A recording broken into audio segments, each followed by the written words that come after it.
Hey guys, आज हम बात करने वाले हैं एक ऐसे टॉपिक के बारे में जिसके अराउंड पूरी के पॉप फैंडम अभी डिवाइडेड है। मैं बात कर रही हूँ बीटीएस के रिसेंट लाइव परफॉर्मेंस के बारे में, जिसमें एक तरफ इमोशनल रीयूनियन था और दूसरी तरफ कंट्रोवर्सी और क्रिटिसिज्म। तो 31 अक्टूबर को जिन ने रिसेंटली अपना रनसुक जिन इनकोर कॉन्सर्ट किया सोल के इंचुआन मुनक स्टेडियम में। ये उनका स्पेशल कॉन्सर्ट था। ये एक तरह का थैंक यू शो था फैंस के लिए after completing his military service. Concert के फर्स्ट नाइट पे एक सरप्राइज गेस्ट आए, वो थे जंगकुक। उन्होंने परफॉर्म किया अपने solo hit song standing next to you पे। परफॉर्मेंस के बाद फैंस क्रेजी हो गए उनके सॉलिड वोकल्स, अमेजिंग एनर्जी और एकदम कॉन्फिडेंट स्टेज प्रेजेंस पे। लेकिन सेकेंड नाइट 1 अक्टूबर को जिन ने 2 और गेस्ट्स बुलाए जो थे वी और जिमिन, और तीनों ने मिलकर परफॉर्म किया बीटीएस के emotional classic song spring day पे। स्टेज पे मोमेंट बहुत इमोशनल था। फैंस चीयर कर रहे थे, लोग रो रहे थे क्योंकि ये एक जेन्युइन रीयूनियन था। लेकिन जैसे उस परफॉर्मेंस की क्लिप्स ऑनलाइन गए, रिएक्शन कम्प्लीटली बदल गया। कई लोगों ने बोला कि उनके वोकल्स वीक थे, परफॉर्मेंस ऑफ की थी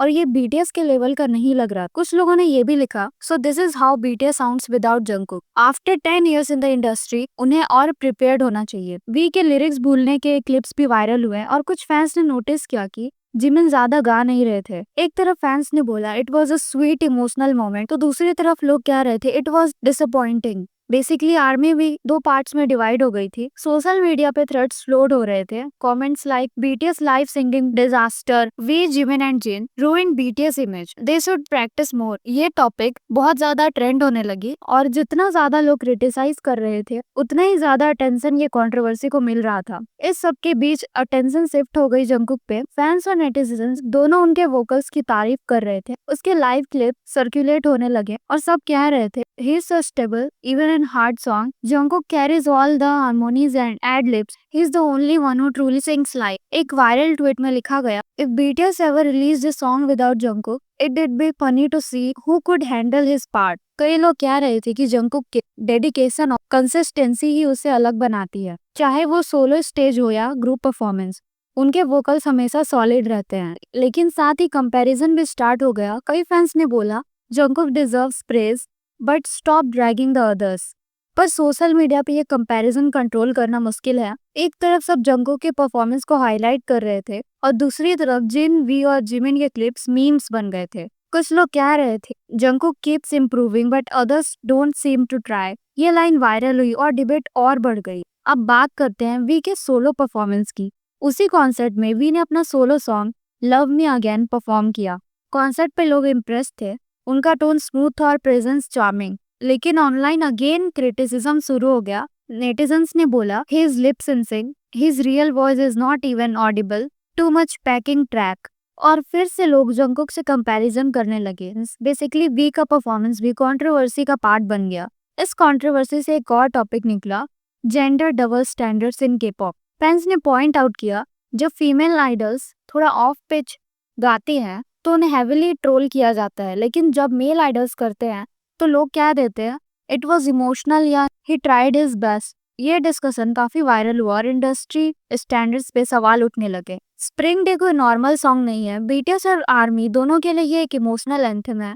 तो जब ये सॉन्ग बिना रिहर्सल के परफॉर्म हुआ और वोकल सेकी लगे, लोगों को लगा it did not do justice. But जिन लोगों ने लाइव देखा वो कह रहे थे it was real, heart filled and full of emotion. तो ये पूरे कंट्रोवर्सी का मेन थीम था, emotion versus expectation. Media outlets ने इस टॉपिक को और एम्पलीफाई कर दिया। हेडलाइंस जैसे BTS faces harsh criticism for live vocals, Jungkook praised as others struggle. Short clips viral हुए जहां सिर्फ ऑफ नोट्स हाईलाइट किए गए, बिना पूरे मोमेंट का इमोशन दिखाए। आर्मी ने नेचुरली अपने आइडल्स को डिफेंड किया। उन्होंने बोला उन्होंने रिहर्सल नहीं किया था और ये सिर्फ फैंस के लिए था। कई फैंस ने ओल्ड क्लिप्स शेयर किए जहां बीटीएस ने फ्लॉलेस लाइव परफॉर्मेंस दिए थे। उनका कहना था बीटीएस हमेशा रियल होते हैं, उनके लिए कनेक्शन ज्यादा इंपॉर्टेंट है। लेकिन इंटरनेट पे पॉजिटिविटी से ज्यादा नेगेटिविटी सेपरेट होती है, तो क्रिटिसिज्म ज्यादा वायरल हुआ और डिफेंस पोस्ट्स उतनी रीच नहीं कर पाई। अब अगर ओवरऑल देखा जाए तो ये सब एक चीज दिखाता है कि पॉप फैंडम पे परफेक्शन का प्रेशर कितना बड़ा हो गया है। अगर आर्टिस्ट थोड़ा भी गलती करे तो इंस्टेंटली उन पे मीम्स, एडिट्स और कमेंट्स आ जाते हैं। फैंस भूल जाते हैं कि ये भी ह्यूमंस है और लाइव परफॉर्मेंस कभी कभी परफेक्ट नहीं होते। बीटीएस जैसे ग्रुप के लिए ये प्रेशर और भी ज्यादा होता है क्योंकि उनका स्टैंडर्ड ही इतना हाई है। सो इन शॉर्ट, जिन का इनकोर कॉन्सर्ट एक इमोशनल रीयूनियन था जो एक मैसिव ऑनलाइन कंट्रोवर्सी बन गया। वी जिमिन और जिन ने स्प्रिंग डे सिंसियरली परफॉर्म किया लेकिन उनके वोकल्स के लिए क्रिटिसिज्म आया। वी के सोलो स्टेज पे भी बैकलेस हुआ और जंगकुक उन्होंने सबका दिल जीत लिया अपने वोकल से। तो गाइस, आप क्या सोचते हो इस पूरी सिचुएशन के बारे में? क्या क्रिटिसिज्म फेयर था या ये लोग ओवर रिएक्ट कर रहे थे? और क्या जंगकुक का कंपैरिजन जस्टिफाइड था? कमेंट करना and for more updates channel को सब्सक्राइब कर लेना। अन्यंग।